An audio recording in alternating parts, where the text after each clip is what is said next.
Okay, let's cast off and dive deep into one of history's most compelling maritime sagas. Imagine an age of grand exploration, of magnificent ships pushing into the absolute unknown, then vanishing without a trace.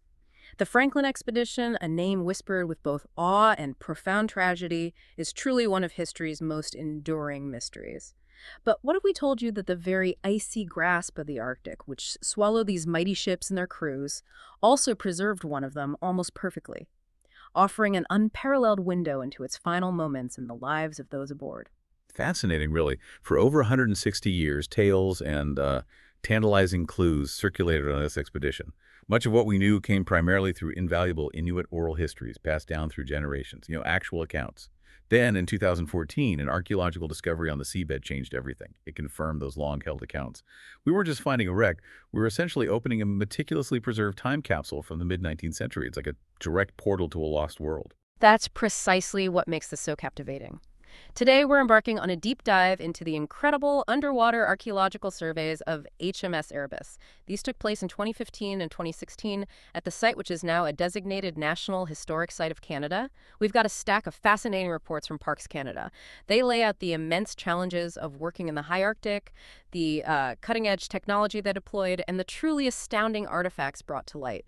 Our mission, to distill the most important nuggets of knowledge from these findings. We want to give you a shortcut to understanding this pivotal chapter in maritime history, complete with surprising facts and those definitive aha moments you won't hear anywhere else. Get ready to sail back in time with us. So let's set the scene for this monumental quest. The year is 1845. Sir John Franklin's expedition, a grand endeavor by the Royal Navy, aimed to achieve the ultimate prize in polar exploration, charting the elusive Northwest Passage, that mythical sea route connecting the Atlantic and Pacific through the Arctic. Two state-of-the-art ships, HMS Erebus and HMS Terror, carrying a combined crew of 129 men, were at the forefront of this ambition. And these weren't just any vessels, right? They were technologically advanced for their time, equipped with steam engines, which was pretty revolutionary, offering an advantage over pure sail. And their hulls were heavily reinforced with iron plating to withstand the crushing ice of the polar regions. They were built tough. Exactly. But after departing the Whalefish Islands and sending their last reports back home, they simply vanished, just swallowed by the vast, unforgiving Arctic. For years, their fate was one of the greatest maritime mysteries. Yeah, the puzzle of their complete disappearance, despite such advanced capabilities, truly captivated the world. It's a huge story. Search expeditions began as early as 1847, driven by, well, desperate hope and immense public pressure. It wasn't until 1859 that a vital, albeit incredibly grim, clue emerged. The McClintock expedition, right? Right. Yes, the McClintock expedition, searching on King William Island. They discovered a cairn containing a standard Royal Navy message form, but it had additional notes written in the margins. This message, penned by Captain Crozier and Commander James Fitzjames in April 1848, stated that both Erebus and Terror had become beset, trapped, in ice north of King William Island. That was back on September 12, 1846. So they were stuck for a long time. A year and a half. They remained trapped, slowly drifting southwestward with the ice pack. The note further detailed that on April 26, 1848, the surviving 105 crew members, now under Crozier's command after Franklin's death, abandoned the ships. They were likely facing dwindling supplies, serving maybe lead poisoning, deteriorating health certainly. Their plan was to head south towards the Back River on the mainland, dragging heavy boats overland. A desperate march. So while this document provided a tragic account of the men's fate, the ultimate disposition of the vessels themselves, where they actually ended up, that remained largely a mystery. For another 155 years, yes. We knew the men left, but where the ships finally came to rest, that was unknown. It's truly remarkable how indigenous knowledge ultimately cracked a code that so many elaborate European search parties couldn't. For generations, Inuit oral histories meticulously recounted different scenarios of the expedition's demise. And these weren't just vague stories. They spoke of one of Franklin's ships being crushed in the ice west of King William Island, while the other managed to sail much farther south, reaching as far as the Adelaide Peninsula, where it eventually sank in waters they called Ugelik. These were detailed, compelling accounts passed down from those who had actually seen the ships or their remnants, or heard directly from those who had. The significance of that just can't be overstated, can it? Absolutely not.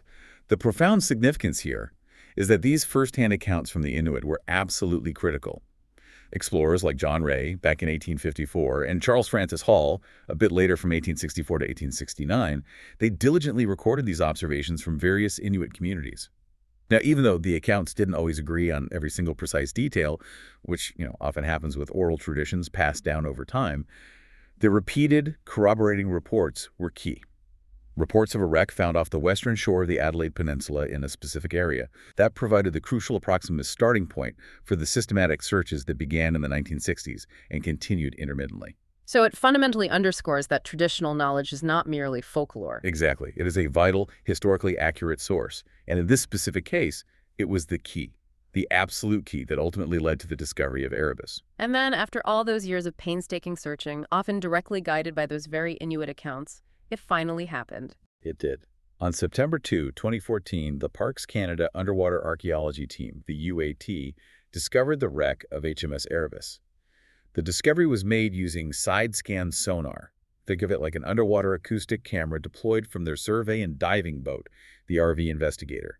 And that boat was operating from the larger Canadian Coast Guard ship Sir Wilfrid Laurier. And the location? Northeast of O'Reilly Island, precisely in the area the Inuit testimony had described for generations. It was the culmination of a renewed, persistent search effort that the Government of Canada and its partners had launched back in 2008. Years of modern searching, finally paying off thanks to that ancient knowledge. What was the initial reaction? What did they see? The preliminary evaluation of the site was, well, astonishingly positive. Almost beyond belief for a wreck that old in those waters. The wreck was found upright, resting at a relatively shallow depth of just 11 meters, about 36 feet. Crucially, it had sustained only moderate damage, presumably from grounding ice pushing down on it since its sinking. So not completely crushed? No. Initial visuals, captured by the UAT's remotely operated vehicle, or ROV, basically a small, unmanned submarine with cameras on September 7, 2014, confirmed beyond a shadow of a doubt that it was indeed one of Franklin's ships. Then, by late September 2014, they used multi-beam sonar data. This provides an accurate three-dimensional model of the hull. They meticulously compared this 3D model with the original 1839 ship plans of both Erebus and Terror. And that confirmed it. That comparison yielded a positive identification. The wreck was HMS Erebus. The profound insight here, the real kicker, is that this wasn't just any wreck. It was a near-pristine time capsule, offering an unprecedented window into the past, preserved by the very ice that had claimed it. This is huge, just monumental. So what does this all mean for the site itself and its future? How do you protect something like that? Well, the Government of Canada acted quickly and decisively, which is really important for such a significant find. The immediate protection of the site was indeed crucial. On April 8, 2015, less than a year after the discovery, the area encompassing Erebus became a National Historic Site of Canada. A dedicated historic site? Yes. This designation protects not only the seabed, but also the entire water column above it, within an 83.6 square kilometer zone west of the Adelaide Peninsula, a substantial area. The initial assessment confirmed the site's remarkable archaeological potential, emphasizing that Erebus is a nearly intact wreck, containing multiple spaces that promise to deliver coherent groups of sealed objects still in their original context. So a chance to see things exactly as they were left? Potentially, yes. This offers unique opportunities not only to understand the cutting-edge technology employed by Sir John Franklin's expedition in 1845, but also to evaluate the expedition's impact on Inuit culture and exchange networks, and of course to deepen our knowledge of shipboard life in the mid-19th century. However, the assessment also brought to light real or potential threats to its integrity, underscoring the need for ongoing monitoring and careful management to preserve this invaluable historical resource. It's fragile. And the story doesn't end with Erebus's discovery. In a further incredible twist of fate, truly showing the ongoing power of local knowledge. HMS Terror was found. Exactly. The wreck of HMS Terror, Erebus's sister ship, was also discovered on September 3, 2016. And the second momentous find was thanks to information received from a resident of Gioa Haven, a man named Sammy Kogvik. What an amazing testament to the local community's deep understanding of their environment and history. Okay, let's unpack this a bit further. You can imagine that doing this kind of detailed archaeological work in the high Arctic is, well, it's no walk in the park. Not remotely. The reports paint a vivid picture of the significant logistical and safety challenges that the Parks Canada team faced. We're talking about extreme remoteness and inaccessibility. Just getting there is a mission. Then you have invariably cold water temperatures hovering around freezing, sometimes below. Highly variable seasonal weather that can change dangerously in an instant, storms, fog, ice movement, and of course, exceptionally high costs for shipping, accommodation, storage, transport, fuel, everything. It sounds like an environment that constantly pushes the limits of human endurance and technological capability. It truly does. The old military adage, if you have one, you have none, is particularly apt up there. Equipment redundancy is absolutely essential in such an unforgiving environment.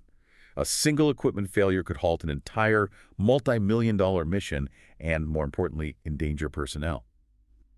This kind of work requires meticulous pre-planning for months, selecting, packing, shipping, staging equipment way in advance. You can't just pop to the shops.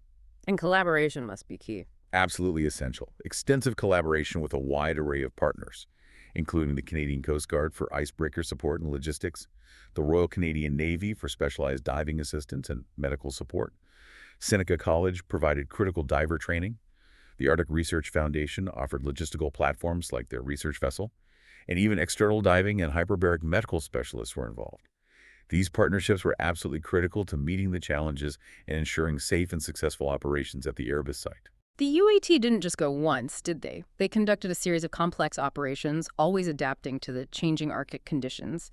Can you walk us through the different phases of their work in those first 2 years, 2015 and 2016? Certainly, it wasn't just one trip. There were actually 3 distinct fieldwork episodes at Erebus during that period.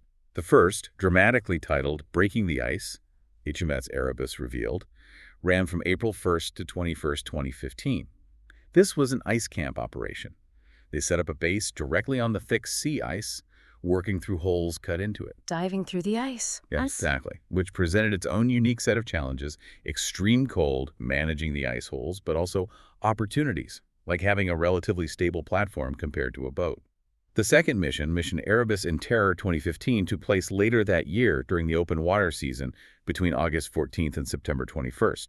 This was a longer operation, often staged from the Arctic Research Foundation's vessel, the Martin Bergman. It involved work at Erebus, but also parallel searches for Terror further north. And the third phase. Finally, an abbreviated period of fieldwork occurred in August and September of 2016 as part of Mission Erebus and Terror 2016. This last phase was staged primarily from the Canadian Coast Guard ship Sir Wilfrid Laurier. Each mission had specific objectives, you see, from initial site assessment and marine biology studies in the first phases to more detailed documentation and selective artifact recovery later on. They had to adapt perfectly to the seasonal conditions, from diving through meters of thick ice in April to open water operations under the midnight sun in August and September. That sounds like incredibly specialized diving. How did they prepare for such extreme conditions, especially with the unique demands of archaeological work that requires precision and, well, long bottom times? Yeah, the archaeological potential of Erebus was so immense, so promising, that it demanded an ambitious scale of operations right from the start. This necessitated a significant departure from the UAT's traditional methods, which mostly involved open-circuit scuba diving. They made a crucial rapid shift to surface supply diving. Surface supply, can you explain what that involves? Sure, it dramatically improves diving safety and efficiency, especially in cold, remote environments like the Arctic. Divers are constantly tethered to the surface by an umbilical. This hose bundle provides theoretically unlimited breathing gas, so no worrying about scuba tank limits.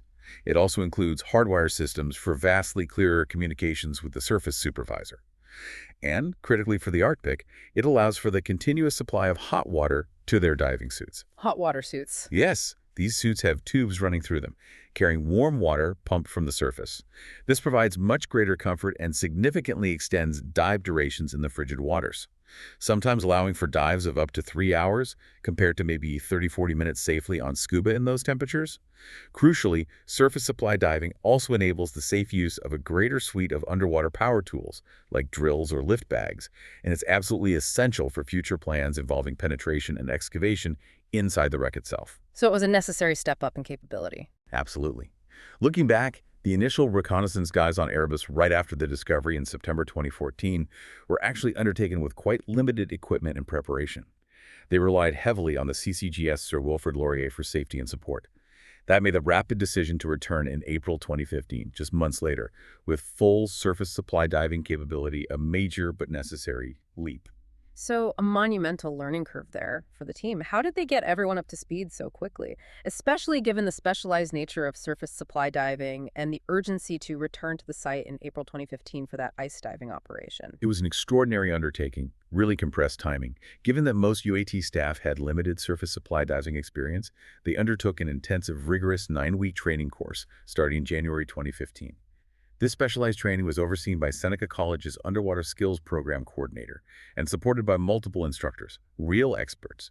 And to simulate the harsh Arctic conditions they'd face, the majority of the training was conducted outdoors at a local quarry near Ottawa. Training outdoors in Ottawa in January, that must have been brutal. Exactly. They often trained in brutal negative to 30-degree sea temperatures, setting up an ice camp with tents and heated trailers, mirroring the environment of an actual Arctic dive site. They trained with state-of-the-art Kirby Morgan KM-27 and 37 diving helmets and those hot water suits we mentioned, learning essential procedures in accordance with Canadian Standards Association, competency standards, and occupational safety codes. Very rigorous. This intensive program also included unprecedented cross-training with the Royal Canadian Navy's Fleet Diving Unit, the FDU. So military divers involved too. Yes, it marked the first time civilian divers, the Parks Canada team, were approved to dive side by side with the FDU under Navy supervision. Safety was absolutely paramount. They had an FDU dive supervisor overseeing operations, an emergency room physician on site during the Arctic missions, and a transportable hyperbaric recompression chamber positioned in Cambridge Bay, ready for any diving medical emergencies. This comprehensive preparation was a testament to their commitment and allowed them to tackle that complex April 2015 ice diving operation with confidence and competence. Beyond the diving itself, what cutting-edge technologies did they use to explore and document the wreck without disturbing its fragile integrity? The report really emphasizes a non-destructive approach, especially at first. That's right. The initial primary approach was non-destructive documentation. Get the baseline picture first. They utilized extensive video and photo recording. This footage was then used to generate photogrammetric 3D models. Photogrammetry, how does that work underwater? It's a technique that creates incredibly detailed, measurable three-dimensional models of objects or entire sites from a collection of hundreds, sometimes thousands, of overlapping photographs. It allows archaeologists to essentially walk through the site virtually back in the lab, long after the physical dive, taking measurements, examining details.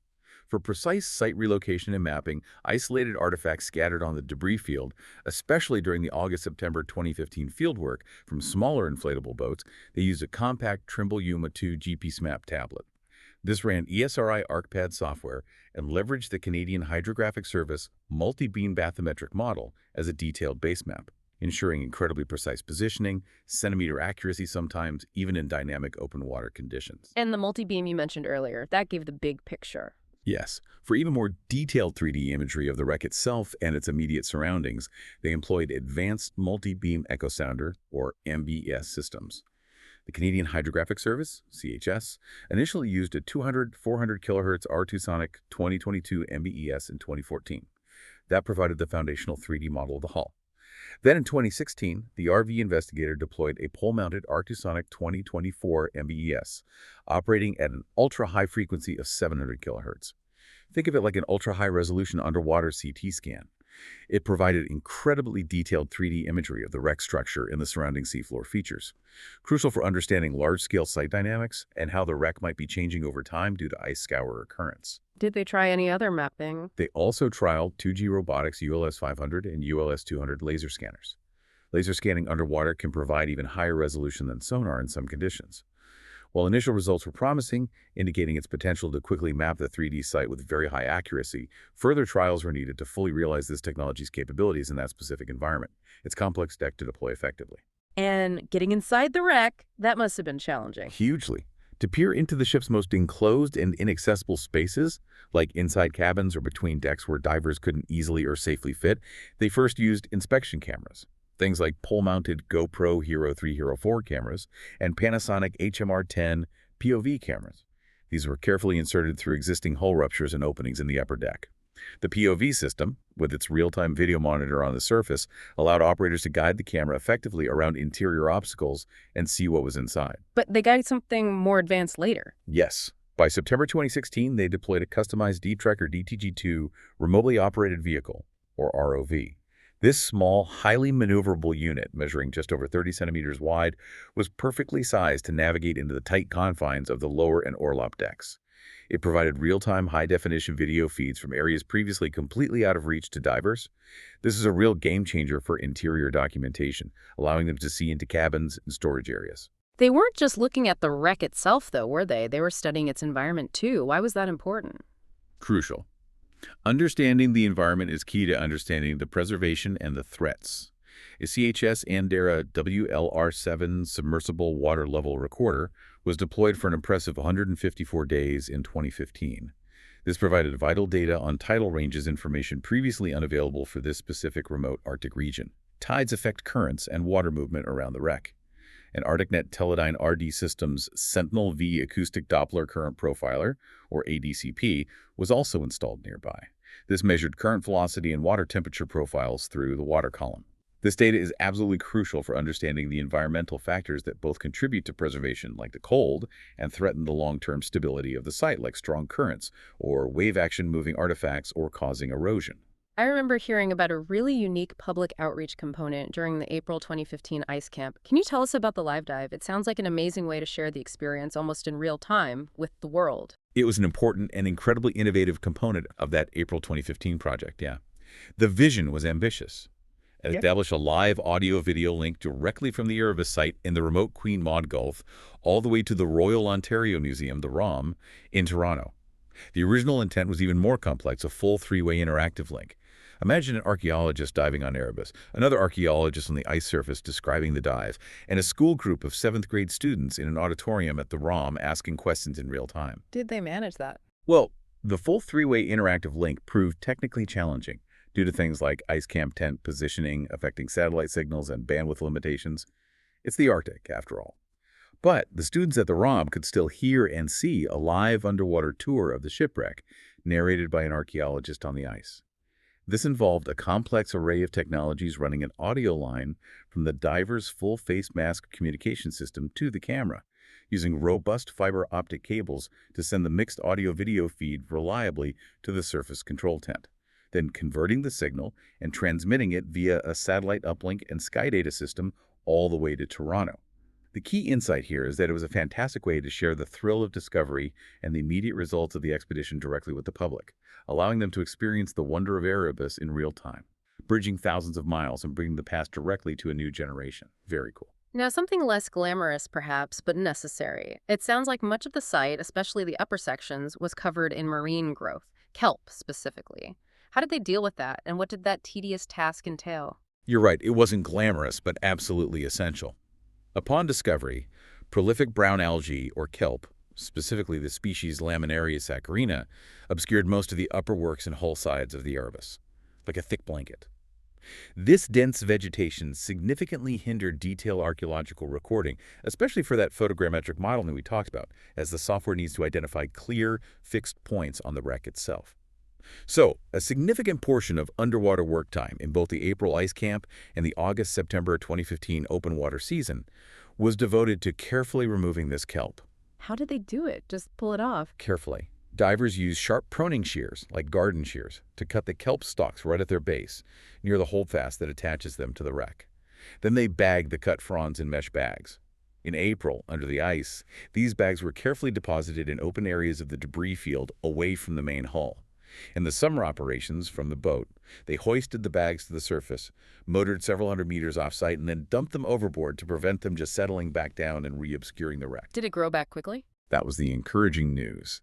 In August 2015, UAT archaeologists observed no perceivable regrowth of Laminaria saccharina on the port side, where it had been cleared back in April, suggesting that this laborious clearing might have lasting effects, at least within a single season. However, smaller species like reddish algae Philophora espia were generally not removed due to time constraints, and they continue to obscure some surfaces. It's an ongoing battle. So, given the initial non-destructive approach of this phase, were they bringing artifacts up right away, or was it primarily about documentation and mapping first? Mostly documentation first. In the 2015-2016 period, no extensive excavation took place. That was planned for later phases. The work primarily involved non-destructive assessment and the careful recovery of accessible surface artifacts, things lying loose on the deck or seabed. Often these were recovered for conservation assessment and detailed study back in the lab in Ottawa. A key objective, though, was recovering selected diagnostic and representative artifacts, things that could immediately help reconstruct the Franklin expedition's story and provide initial insights into the crew, the ship, and its final moments. And every artifact was carefully documented. Meticulously. Each recovered artifact, regardless of size from a button to a cannon, was cataloged in situ if possible, sketched, photographed underwater and on the surface, and had its precise 3D coordinates recorded using those mapping techniques. This data was then entered into an HMS Erebus artifact database, which, at the time of the report covering these seasons, contained 66 records representing 122 individual objects. That database is crucial for future spatial analysis, seeing how things relate to each other. You mentioned a cannon. That must have been a major operation. It was. A particularly impressive and complex operation was the recovery of one of the two light bronze 6-pounder cannons found lying near the stern of the wreck. This required significant preparation and coordination due to its considerable size and weight, roughly 680 pounds, or over 300 kilograms. That's not easy to lift underwater, let alone through ice. How did they manage it under the ice in April? Ingeniously, divers carefully rigged multiple lift bags, essentially large, strong industrial balloons filled with compressed air underwater to the cannon. These gently raised it from the seafloor. Once it reached the underside of the ice, it was carefully maneuvered horizontally to a secondary, larger ice hole cut directly above its original location. There, it was attached to a chain hoist mounted on a sturdy derrick, which was in turn mounted on man-haul sleds resting on the ice surface. This setup allowed the heavy cannon to be safely and controllably hoisted up through the thick ice. This cannon, like all other recovered artifacts, was thoroughly documented before being carefully packed and transported south for long-term conservation. The sheer ingenuity and effort involved in recovering even a single large object like this in that environment is well, it's a profound insight into the capabilities and determination of the team. No, this is where the Erebus truly starts to come to life for me. With all this incredible field work, what did they actually find on the ship itself? Let's take a virtual tour, starting with the outside of the hull. What does it look like? Okay, the hull exterior, which they meticulously documented using photography, and that photogrammetry 3D modeling, reveals a great deal, both about its original construction and the immense damage it sustained over time. We can clearly see the doubling, that's the outer layer of additional planking, added specifically for extra strength in ice conditions. Almost like adding armor plating, but with wood. On the port side, for instance, 21 strakes. Those are the long horizontal planks forming the skin of the hull are visible, running from the seabed up to the top of the preserved hull structure. The top 4 of these strakes form part of the critical ice channel, a reinforced belt designed to take the brunt of the impact and grinding from sea ice. What kind of wood did they use? Historically, we know these planks were made of robust timber selected for polar voyages, things like oak for the uppermost planks, English elm for the mid-body, and Canada elm for the lowermost sections near the keel, all chosen for toughness and resistance to water and impact. So definitely built tough for the Arctic. Did they find any surprises or unique features on the outside of the hull? Anything that stood out from standard Royal Navy design of the time? Indeed, a couple of fascinating details emerged. One is that Erebus was not sheathed in copper for its 1845 voyage. Its previous copper sheathing, common on warships to prevent marine growth and wood borers, had actually been removed in dry dock just before the expedition. Probably because copper and Arctic ice don't mix well, the ice could rip it off. But they found traces of it. Yes, interestingly, the shafts of many copper tacks are still present, embedded in the outer doubling planks. These clearly show the precise diamond nailing pattern of the prior sheathing. It suggests the old sheathing sheets were simply ripped off, taking the tack heads with them, rather than the tacks being carefully pulled out individually. A bit rough. We also see a partial draft mark XX Roman numerals for 20, indicating a waterline depth of 20 feet visible on the bow. It's partly covered by the vertical iron sheathing plates that were added in 1845, specifically for ice reinforcement. And signs of the rigging collapse. Definitely. Vertical iron corrosion marks run down along both the port and starboard sides. These embody the traces of the chain plates. Those are the heavy iron straps bolted to the hull that anchor the shrouds, the heavy ropes supporting the masts laterally. These corrosion marks clearly reveal where these heavy plates were violently ripped downwards against the hull planking when the masts and rigging collapsed, likely under tremendous pressure from moving ice after the ship sank or perhaps even during the sinking. At the stern post assembly and the propeller trunk, the housing for the propeller shaft, are still remarkably in situ, in place. But the redo post is clearly out of alignment, It's precariously heeled over at a 10-degree angle to port and also raked aft at a 10-degree angle. It stands about 5 meters above the sediment. This provides clear, dramatic evidence of the substantial, violent damage the stern sustained, perhaps during grounding or from ice impact. What about the upper deck, the main working area where the crew would have spent much of their time? What does its state of preservation tell us about the ship's final moments? Well, the upper deck of Erebus featured distinctive planking specifically designed for polar vessels, which is quite interesting. The central planks, running fore and aft along the center line, were an impressive 6 inches thick, very heavy duty. The rest of the deck was double wrought, meaning it had 2 layers of planks. There was a lower layer of 3-inch thick planks laid fore and aft, and then an upper layer of 3-inch thick planks laid diagonally across the lower layer. And sandwiched between these 2 layers was fear knot fabric. That's a specialized, dense, felt-like woolen material that was dipped in hot tallow, animal fat. This provided extra insulation and waterproofing absolutely crucial for keeping Arctic ships relatively warm and dry below decks. How intact is that deck now? Spatially, the upper deck can be subdivided into 3 areas based on its structural integrity, or lack thereof. The forward half, the forecastle that's the raised part of the deck at the very bow, is remarkably well preserved. It shows significant 3-dimensional structural coherence. Lots of beams and planking still in place. However, the midship section around the main cargo hatch is largely scrambled. It's a confusing jumble of broken deck planks and beams. Seems to have suffered major collapse. Interestingly, a large bit post or stanchion, a heavy vertical timber post used for securing ropes or cables, which the team designated as Reference Feature 8, stands almost vertically in the middle of this collapsed main hatch area. This sturdy timber serves as the primary site depth datum.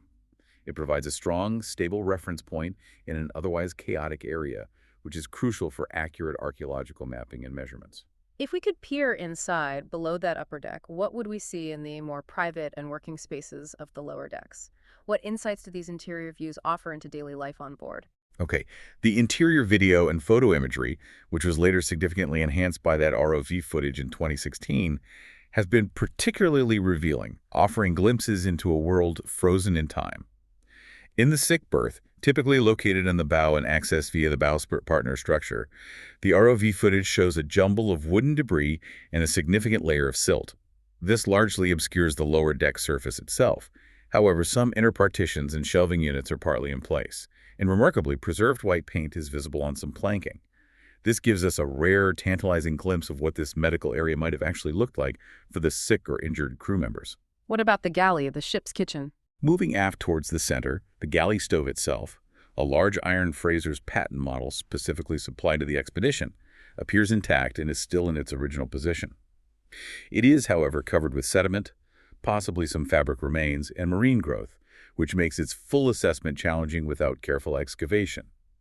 But we can clearly distinguish remnants of shelved cupboards nearby. Other fittings like heavy stud-link anchor chain and pulley blocks are also present in the vicinity.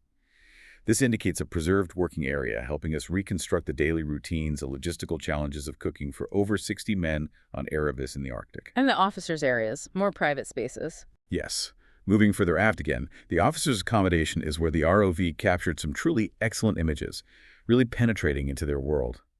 From the captain's cabin, the adjoining bed cabin, the main wardroom where officers ate and socialized, and the surgeon's cabin nearby, we've identified collapsed fitted furniture, panels of cabin planking, and even a 5-pane skylight window frame. This frame corresponds perfectly with the skylight shown over the wardroom in the original 1839 ship plans. Most tellingly, perhaps, an overturned heating stove was observed. It looks very likely to be the Sylvester's patent stove, depicted in a May 1845 illustrated London News article showing Sir John Franklin's cabin just before they sailed, a direct link to a historical image. Amazing detail. What else? Intact lockers, built-in storage compartments, and structures presumed to be bed places were also identified within these cabins. These finds provide an incredibly intimate and detailed look into the final living and working spaces of the expedition's officers, giving us a powerful sense of who they were and how they lived right up to the end. And even deeper inside the ship, below the officers' cabins. Yes, on the orlop deck and hold, this is the lowest deck, usually used for storing provisions, spare gear, and tables. Mostly below the waterline, the imagery reveals intact and remarkably well-preserved horizontal deck beams and vertical support stanchions. This area shows relatively less collapse damage compared to the upper decks, suggesting its protected deeper position within the hull aided its long-term preservation. It is, however, covered in a significant accumulation of jumbled wooden debris, collapsed shelving, crates perhaps, and artifacts, all mixed with sediment. Among the unique finds identified here so far are two mustard pots, a pair of incredibly well-preserved sea boots, a truly personal glimpse into someone's gear, various cast components, barrels, a long-armed firearm with a distinctive copper alloy butt plate, and three frames for those Preston patent illuminators, the deck lights. The top of the main Sylvester's patent heating apparatus, the ship's central heating system crucial for surviving Arctic winters, should also be visible somewhere in this space, hinting at further significant discoveries awaiting detailed investigation. The overall insight here is just how much more preserved these deeper sections appear to be. They truly hold the key to understanding the ship's functional life and stores. The ship isn't the only story here, though. What about the areas around the vessel? The debris field on the seafloor must tell its own dramatic tale of the ship's last moments and the forces that acted upon it. Oh, absolutely.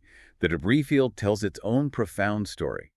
It shows what fell off, broke off, or was perhaps discarded during the ship's final moments and subsequent deterioration.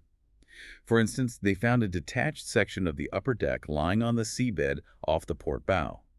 This large fragment includes two rectangular holes where deck prisms would have sat, and a round hole for one of those Preston's patent illuminators.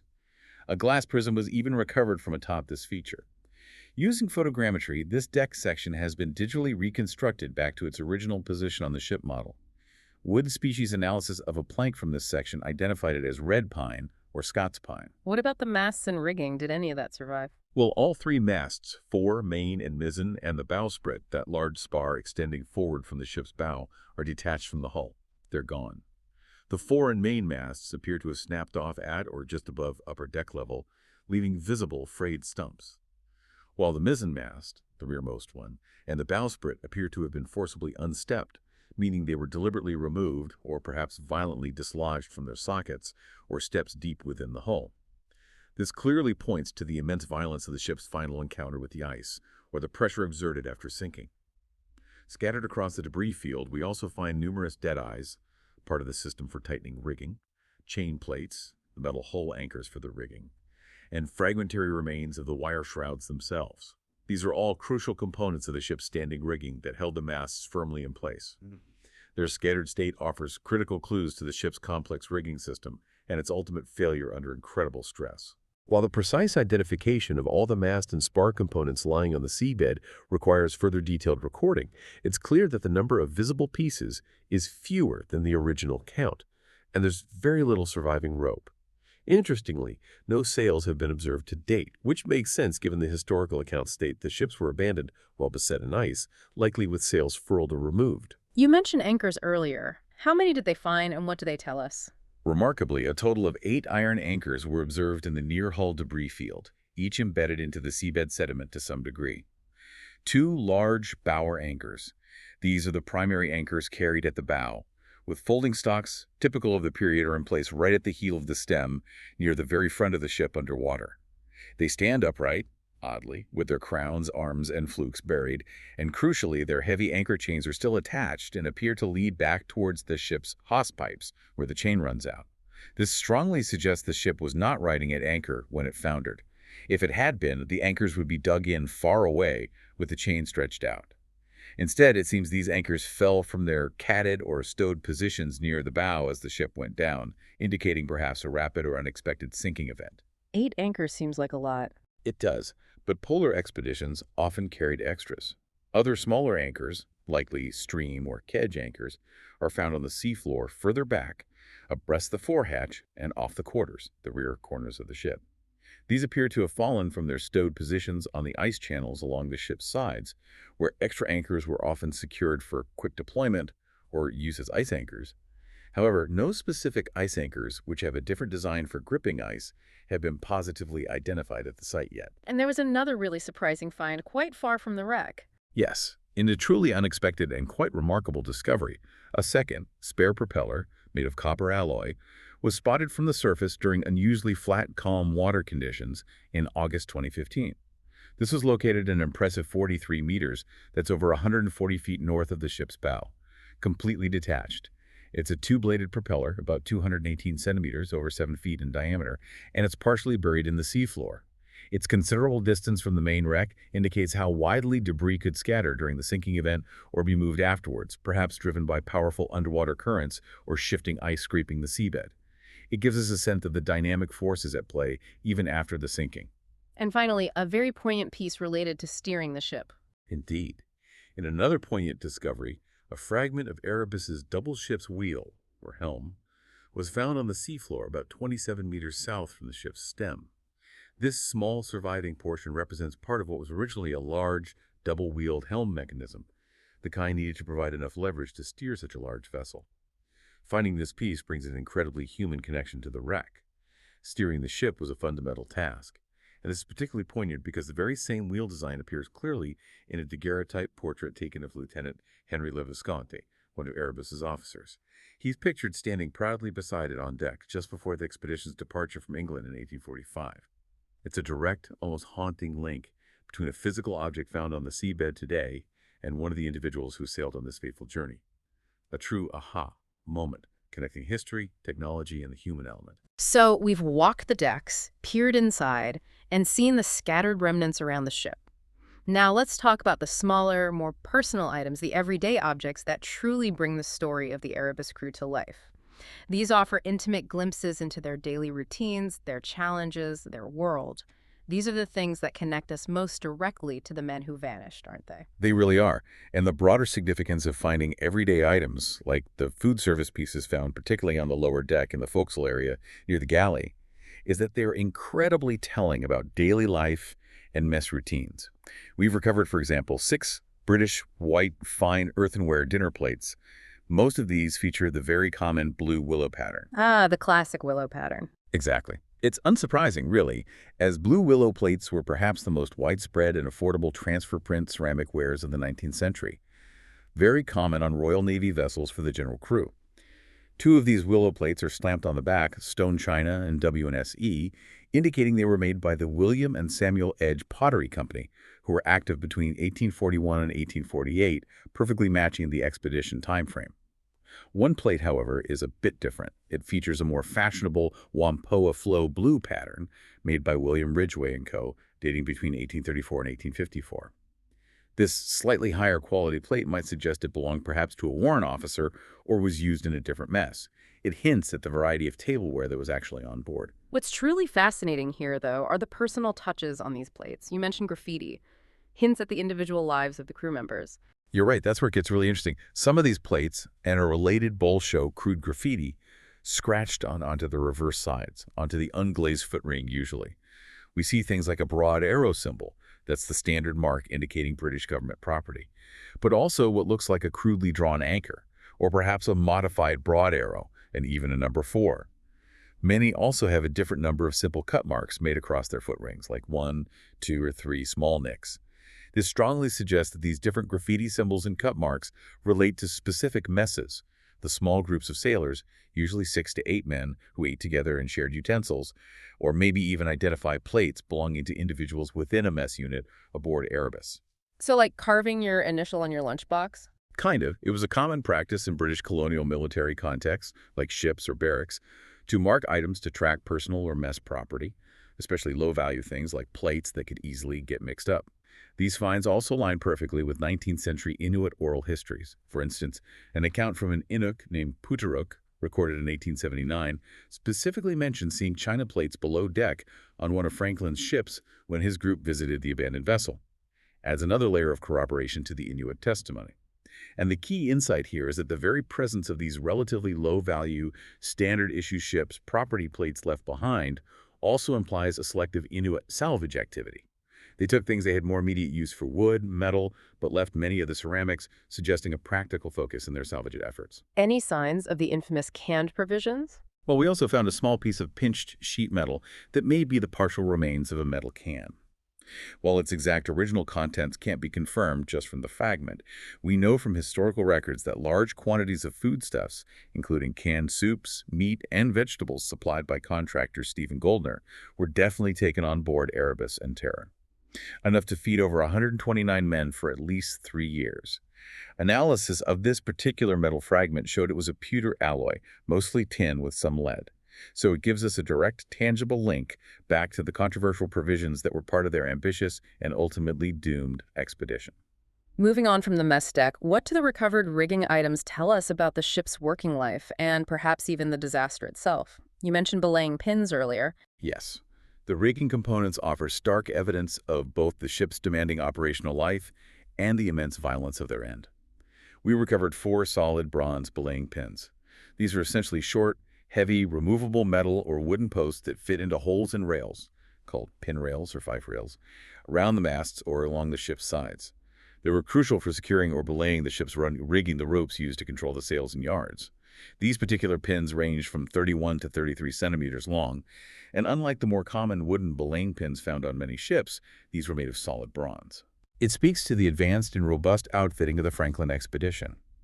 Bronze is stronger and more durable than wood, especially in extreme cold where wood can become brittle. It was designed for longevity and reliability in harsh Arctic conditions. The fact that 2 of these heavy bronze pins show significant damage, one is clearly bent, another is broken, clean through, likely occurred when the ship's rigging collapsed under immense strain, either during or after the sinking, probably crushed by the ice or falling masts. It's a direct physical reminder of the incredible forces the ship endured. Is there a visual connection for these two? There is, intriguingly. A belaying pin, looking very similar to the ones recovered, is actually visible in that daguerreotype portrait of Lieutenant Henry Le Viscount we mentioned, taken on deck just prior to the expedition's departure in 1845. It appears fitted into the mizzenmast fife rail behind him. It offers a vivid pre-disaster image of this exact type of fitting in use. And connecting back to the Inuit again, historical accounts mention that Inuit had acquired parts of belaying pins from the wrecks and adapted them into tools, like handles for knives or scrapers. The Schwatka expedition recorded this in May 1879. It shows how quickly salvaged items were integrated into their lives and how valuable these durable materials were to them. What other rigging parts did they find? They also recovered 2 solid bronze rollers or spindles. These have a shallow U-shaped groove along their length and would have rotated on metal pins, now partly corroded. These were essential for guiding or leading ropes smoothly around corners or at points where they made turns on a mast or structural element, preventing excessive chafe and wear on the ropes. Both of these spindles are clearly marked with the broad arrow symbol, again confirming they were official government property. A copper alloy block sheave, that's the wheel inside a pulley block with a typical wheel pattern design and marked with 2 broad arrows, further illustrates the complexity of the ship's rigging systems. And a distinctive, very high-quality single pulley block, made entirely of brass and fitted with an integrated shackle, was found on the forecastle, on the starboard side of the upper deck. Ongoing research aimed to determine if this specific type of all-metal block was unusual for a Royal Navy ship outfitted in 1845, or perhaps indicative of some novel equipment supplied for the expedition. This block was also partly crushed, likely by the immense force of the ship's rigging collapsing onto the deck. This is where we get incredibly close to the individuals on board, isn't it? The clothing and uniform items must offer a very personal, almost haunting link to the men who vanished. These feel different from ship parts. Absolutely. The clothing and uniform finds are profoundly human. They connect us directly to the people. We discovered 2 1830 pattern Royal Marine pewter buttons, clearly marked on the back, Nutting London. These were found together in the forecastle debris.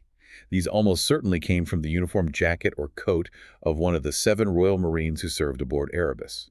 Separately, a gilt, gold-plated 1827 pattern Royal Navy brass button marked P&S Furman, a well-known military button maker, was found in the debris associated with an officer's cabin area.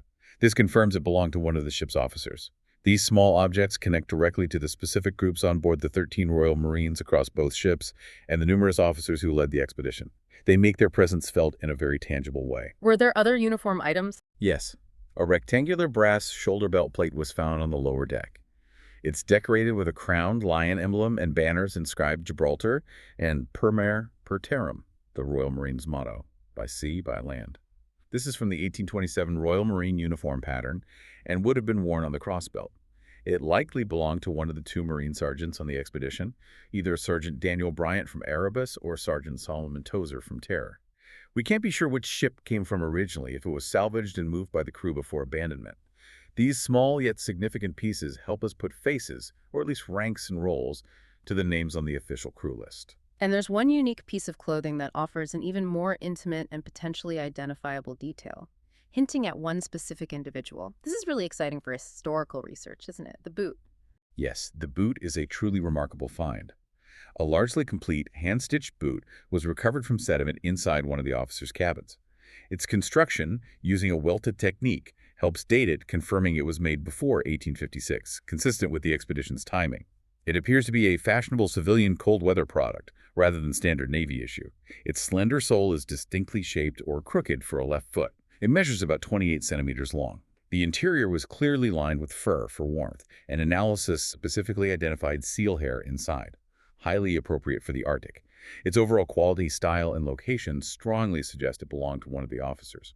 But the really incredible part is the DNA, right? Yes, here's the kicker. Mitochondrial DNA was successfully retrieved from samples taken carefully from the boot's interior lining. Analysis showed a DNA profile that could be indicative of either haplogroup P4A or R. Now, a haplogroup is essentially a broad genetic family tree marker, tracing maternal lineage deep into the past. Identifying this specific haplogroup here opens an incredible new path. This data is being carefully compared with other DNA data sets obtained from Franklin expedition, human remains found elsewhere, and potentially even against databases of descendants of the crew, if available. It offers a potential, almost unbelievable path to identifying the actual wearer of this very personal item. The true aha moment here is that science might soon be able to give a name to this boot's owner, forging a direct human connection across 170 years to a lost crew member. That's just astounding. Anything else found with the boot? Yes. Additionally, found right next to the boot in the same cabin deposit was a piece of knit wool textile. It's described as beige with blue stripes, and the blue dye was identified as indigo. This offers another direct and incredibly personal link to the crew's effects, perhaps from a sweater, a warm mitten, or a scarf. Just fragments, but evocative. Let's talk about health on board. What did the medical finds reveal about the crew's well-being and the kinds of remedies available to them during such a challenging voyage? Scurvy and lead poisoning are often mentioned in connection with Franklin. The health and hygiene finds give us a glimpse into both the standard medical supplies and perhaps the everyday self-care remedies and practicalities of shipboard life. We have, for instance, a small, fine white earthenware ointment pot, cylindrically shaped and stamped 1 ounce on the base. These pots were common containers for various semi-solid products in the 19th century, things like shaving cream, maybe boot polish, medicinal salves, or even food items like anchovy paste. This one was found in the forecastle area, filled with natural silt, so its original contents are unknown. We also found a ceramic pestle, about 18.5 centimeters long, with a bulbous grinding end. This is an emblematic tool for any mid-19th century physician or apothecary, used for crushing and grinding medicinal herbs, chemicals, or other substances to prepare remedies. It was found in an officer's cabin area, likely belonging to the ship's surgeon, Harry Goodsir. Anything more specific, like actual medicine bottles? Yes. The most intriguing find in this category, and one that tells a fascinating multi-layered story, is a glass medicine bottle. It's clearly marked with embossed lettering on the side. Samuel Oxley, in London. Research showed Samuel Oxley was a royal chemist who, starting way back in 1806, began selling a product called concentrated essence of Jamaican ginger root.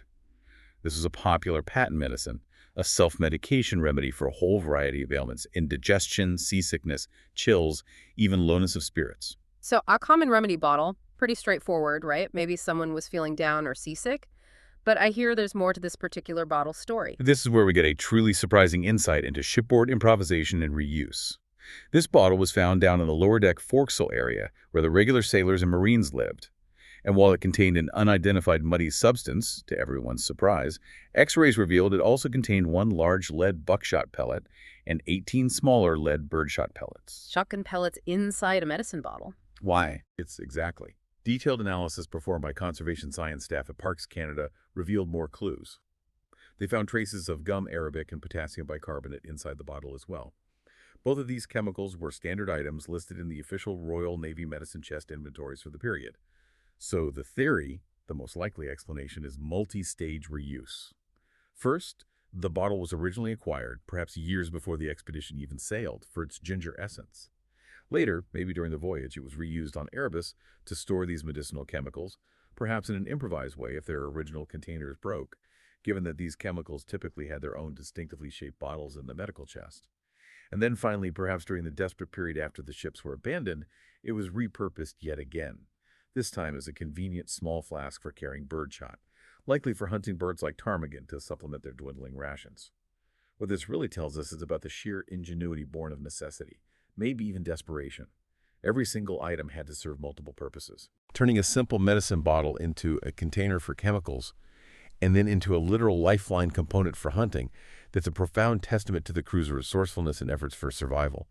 A single object telling a complex story. We talked earlier about the recovered six-pounder cannon. What did the detailed analysis of that significant piece of ordnance reveal about the expedition's final moments or intentions? Yes, the analysis of that light bronze six-pounder cannon, the one cast back in 1812 by I.N.H. King for King George III, weighing 680 pounds, yielded some profound insights into the crew's final actions or mindset. When conservators carefully excavated the bore of the cannon in the laboratory, they found 3 solid iron round shot, each 9.0 centimeters in diameter, lodged inside. But crucially, no powder charge, no cartridge bag remnants, no wad or any wadding remains were found behind the shot, meaning the gun was not loaded and ready for firing. It had shot in it, but no gunpowder to propel them. This is highly unusual for a cannon on a naval vessel, especially if anticipating trouble. This absence strongly suggests the gun was intentionally left unloaded, or perhaps unloaded before being moved or jettisoned. It could possibly have been done to prevent its use either accidentally or intentionally upon the abandonment of Erebus. Perhaps a deliberate act of disarming before leaving the ship. Furthermore, the small hole at the breech where a charge would be ignited, was also not spiked. Spiking involved driving a metal spike into the vent, rendering the cannon permanently inoperable. The fact it wasn't spiked means it wasn't intentionally disabled in that way either. The true aha here is perhaps subtle, but these findings suggest a deliberate, maybe even poignant, decision related to the ship's armament in its final days. It points towards a planned, possibly somber act of abandonment, rather than preparing for a last stand or needing the cannon for immediate self-defense against attack. And what about smaller ammunition for personal firearms like muskets or pistols? Yes, they also found 3 loose lead shot of a similar caliber to those discovered by previous search expeditions on King William Island, associated with the crew's trek south. These suggest they were for smooth-bore, muzzle-loading firearms. More remarkably, perhaps, was the discovery of a concretion that's a hardened mass of sediment and corrosion products that forms underwater around metal objects. Inside this concretion, once carefully excavated in the lab, were approximately 40 unused 4-flanged percussion caps. Percussion caps, like for rifles. Exactly. These top hat-type caps were the ignition system for the more modern firearms the British military was adopting at the time. Though relatively new in 1845, percussion firearms had been officially adopted by the Royal Navy since 1836. They were much more reliable in damp conditions than older flintlocks. And there's a charming connection to Inuit oral tradition here, too. The famous Greenlandic Danish explorer Knud Rasmussen noted during the 5th Thule expedition, 1921-1924, that when Inuit first visited the abandoned Erebus decades earlier, they were puzzled by these small copper caps. They referred to them as little thimbles, believing them to belong perhaps to a dwarf people associated with the ship. It's a wonderful example of cultural interpretation of unfamiliar technology. And an officer's sword was among the finds, wasn't it? What's the story there, particularly with its missing blade? That sounds mysterious. It does raise questions. An 1827 pattern Royal Navy officer's sword hilt was found near the galley area. It's made of gilt brass, beautifully decorated with the standard Navy pattern. A crown and fouled anchor badge on the guard, and a lion's head pommel. Clearly an officer's personal sidearm. Intriguingly, the steel blade itself is missing. Only the hilt remains. Now, while natural corrosion in the marine environment could certainly have destroyed the relatively thin steel blade over 170 years, leaving the more robust brass hilt, it also raises the intriguing possibility of intentional separation. Could the blade have been deliberately removed? Perhaps related to Inuit visitation and salvage. We know metal, especially steel for tools, was highly valued. This is particularly interesting given historical accounts like that from the McClintock expedition in 1859, which reported acquiring a sword blade from Inuit, somewhere between the Boothia Peninsula and King William Island, potentially a blade from one of the Franklin ships. The key insight is that this absence sparks a compelling what-if scenario about the immediate aftermath of the ship's abandonment and the interactions between the Inuit and the abandoned ships. Was the blade taken as salvage? We can't be certain, but it's plausible. These ships were on a scientific mission of discovery, charting the Northwest Passage. What tools of their trade, related to navigation and science, were found among the wreckage? These must have been critical items. Absolutely vital. They recovered part of a mercurial artificial horizon. This is a rectangular brass frame which would have held a shallow trough of mercury, covered by a glass roof or pane, a piece of which was found with the frame. These instruments were crucial for celestial navigation. They allowed officers to use a sextant to accurately measure the altitude of the sun or stars to determine their latitude, even when the natural sea horizon was obscured by fog, land, or, critically in the Arctic, by large ice floes or low visibility. The mercury provided a perfectly level reflective surface. An officer of HMS Terror was vividly depicted using one of these on the ice during an earlier Antarctic expedition in January 1837 in a watercolor painting, showing just how essential these tools were for precise polar navigation. Any other scientific gear? They also found a delicate brass frame, quite finely made, which is possibly part of another scientific instrument. Its refined manufacture and its location found near the stern cabin area suggest a scientific purpose, though its exact function is still being researched. Maybe part of a magnetometer or other survey equipment. Additionally, a small brass knurled knob, likely an adjustment knob for a scientific instrument like a sextant or theodolite, was found on the lower deck in association with fragments identified as possibly belonging to a sextant and near where the artificial horizon part was found. These small but crucial components provide a window into the advanced scientific equipment carried by the expedition, highlighting their serious commitment not just to passage finding, but also to mapping and understanding the Arctic environment scientifically. How did they manage to bring light below deck in the icy, often dark conditions of the Arctic, especially when working or living down there for extended periods during the winter darkness? Lighting below decks was crucial, especially during the long Arctic winters. They used several methods. We recovered a rectangular glass deck prism. These solid glass prisms were set flush into the upper deck planking. They were designed to catch the ambient daylight on deck and refract it downwards, distributing natural light into the lower deck spaces below without compromising the structural integrity or water tightness of the deck like a large open hatch would. Clever design. Even more interesting, perhaps, is a Preston's patent illuminator they found. This consists of a round glass prism set into a brass rim or frame. This one was engraved with the broad arrow mark. Historical records confirm that Erebus and Terror were furnished with 100 of these specific illuminators back in 1839, before their Antarctic voyage.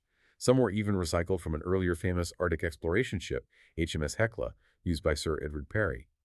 And contemporary accounts praised them highly, stating they kept the lower decks wholesome and dry by providing light without heat or fumes like lamps. This was cutting-edge technology for improving shipboard habitability in polar conditions, a testament to the Royal Navy's foresight and outfitting these expeditions. Any other significant ship's fittings that stood out? Yes, a couple more worth mentioning. They found a beautifully constructed, quite heavy bronze stanchion that's a vertical support post, likely for a short railing, perhaps around a hatchway or companionway ladder. It's also clearly marked with the broad arrow indicating government property. Shows the quality of the metalwork. And, perhaps most iconic of all, the bronze ship's bell itself was recovered. The ship's bell, wow. Yes. Weighing 31.6 kilograms, about 70 pounds, it's clearly dated 1845, the year the expedition sailed, and it also bears the broad arrow symbol. It was most likely originally mounted atop the windlass, the large mechanism on the forecastle used to raise the anchor. Ship's bells were essential for marking time on board and for signaling in fog. Its discovery brings to mind Captain George Back's vivid report from an earlier Arctic expedition, where he described his ship hitting ice with such a violent concussion that made all the bells ring. It gives us a powerful auditory image connecting the silent wreck back to the harsh, noisy reality of Arctic navigation and the sounds that would have accompanied their daily life and their struggle against the ice. #5 Erebus's fragile present and promising future. This has been an incredible journey through the wreck and its artifacts. Just fascinating. But as we move forward thinking about the future, what is the actual state of the Erebus now? And what are the next steps for this historical treasure, especially considering the ongoing challenges of the Arctic environment? It's not a static museum piece down there, is it? You're absolutely right. It's far from static. And that's the crucial point moving forward.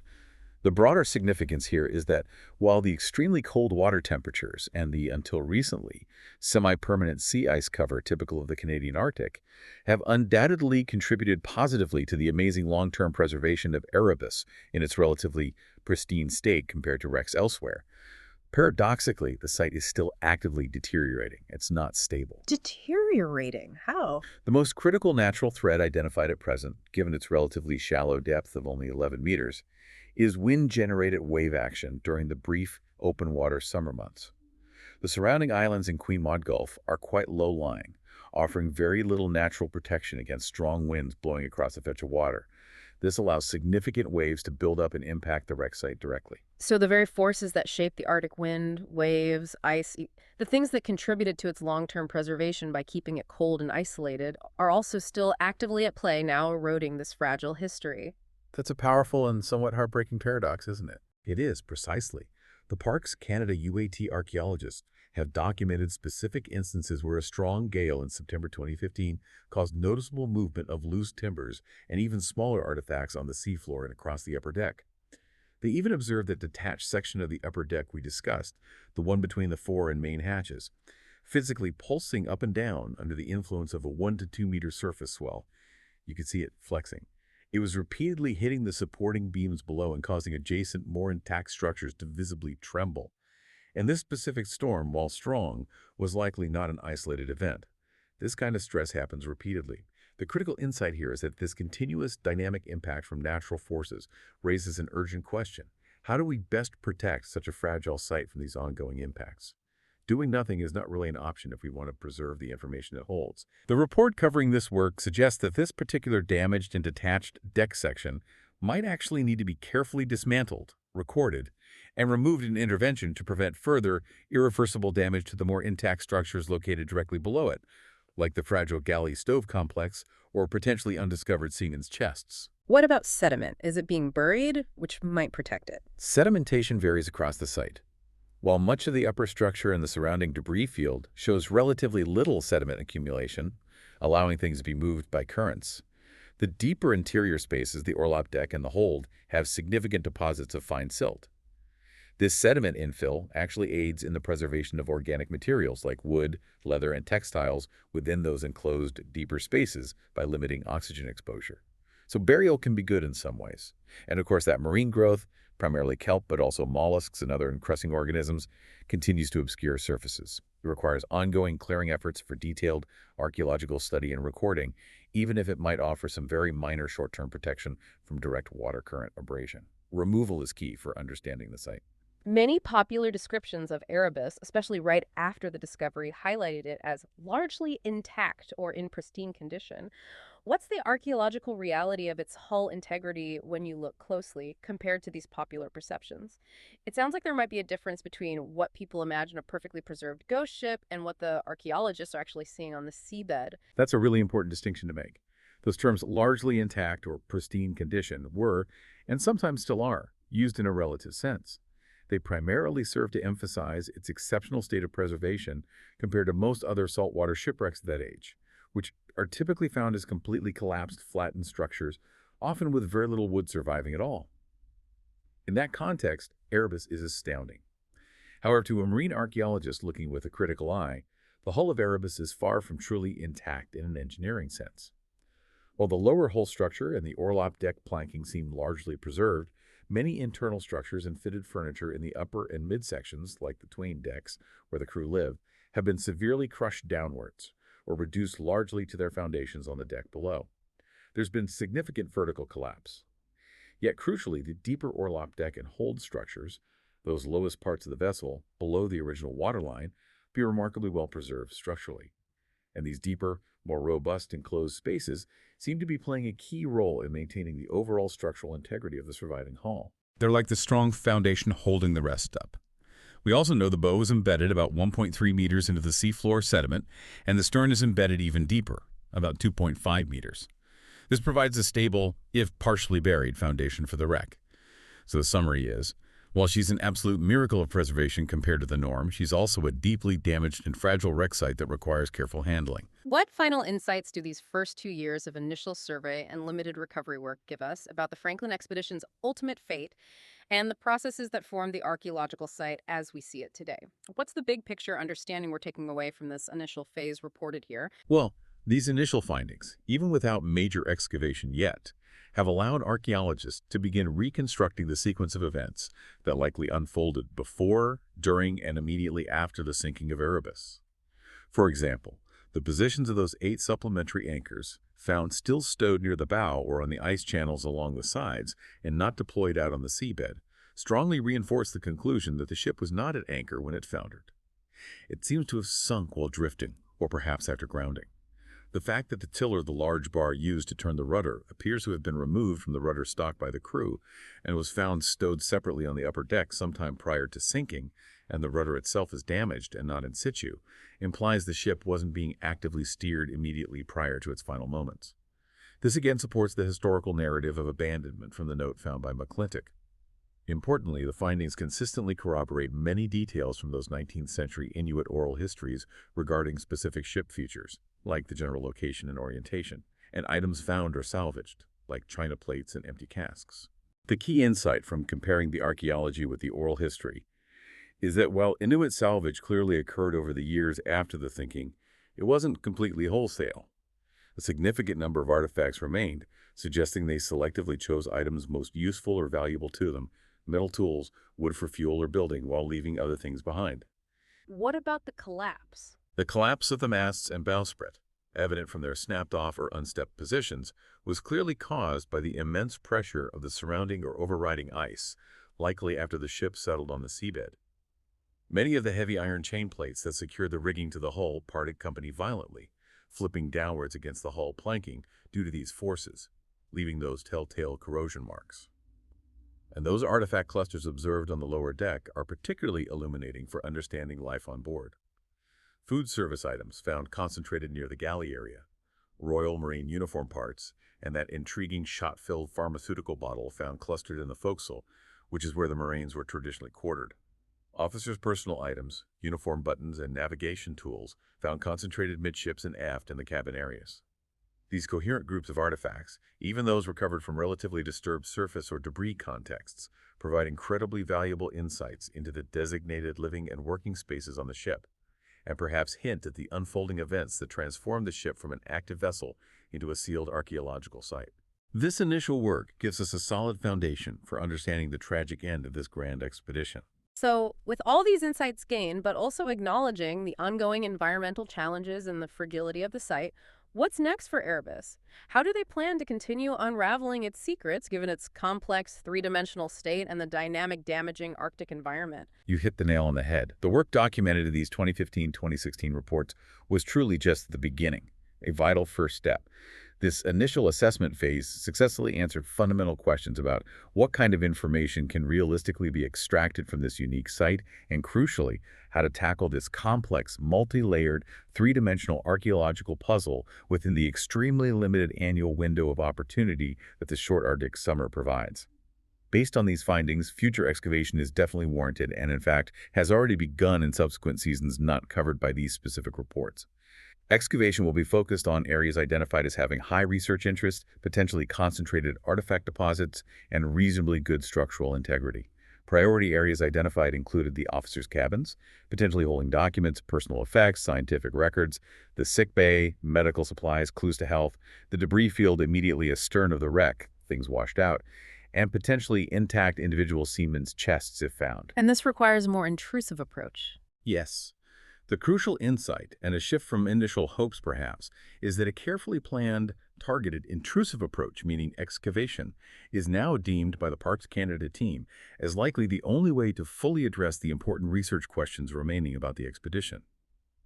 This conclusion was reached due to the observed active impacts of the harsh Arctic environment, the wave action, the potential for ice scour, which threaten the long-term survival of the artifacts and the information they hold if left completely untouched. Less intrusive documentation methods will still be used in more disturbed or harder to access areas. And remotely operated tools, like that Deep Trekker ROV or potentially future robotic arms, will likely become the norm for investigating and perhaps recovering items from deep interior zones where physical access for divers is limited or unsafe. The overall methodology must remain flexible, combining state-of-the-art 3D recording techniques like multi-beam echo sounder mapping and detailed photogrammetry with direct measurement survey methods, and even traditional archaeological hand mapping and drawing where appropriate.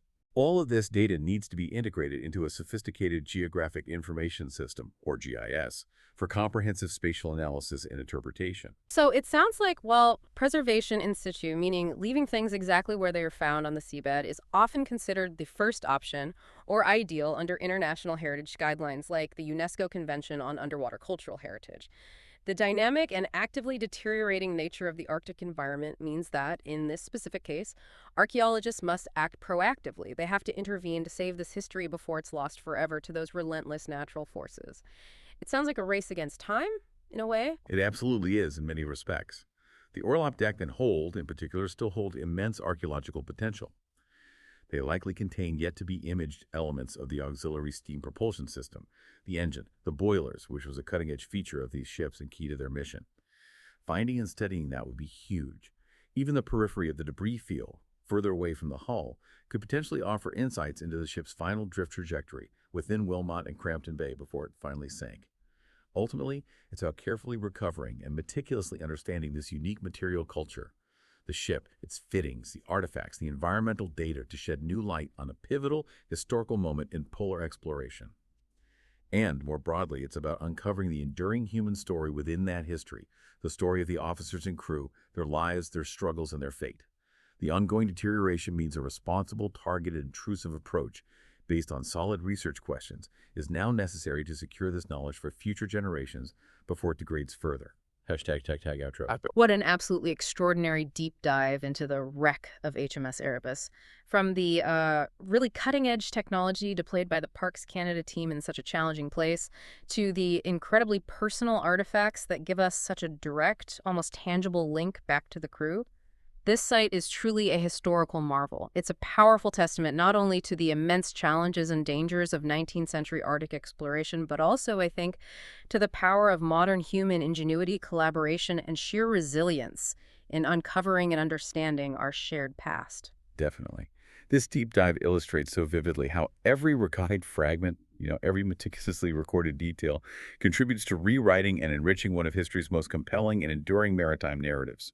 The painstaking work of these archaeologists braving those extreme Arctic conditions year after year ensures that the voices and stories embedded within the timbers and artifacts of Erebus can finally, hopefully, be heard more clearly. They offer unparalleled insights into the final days of the Franklin expedition. And it really leaves us with this provocative thought, doesn't it? As the Arctic environment itself continues to change and actively reclaim these ships, these time capsules lying on the seabed, subject to those relentless forces of nature like waves and ice, what other secrets might Erebus, and indeed Terror nearby, still hold? Secrets just waiting for the next generation of explorers, scientists, and technology to bring them to light. And perhaps more urgently, what responsibility do we have now to act, to carefully uncover and protect those stories before they are potentially lost forever? Thank you so much for joining us on the deep dive. We hope this exploration of HMS Erebus, based on those early survey reports, has given you a fresh perspective and perhaps even sparked your own curiosity to learn more about this incredible ongoing saga of discovery.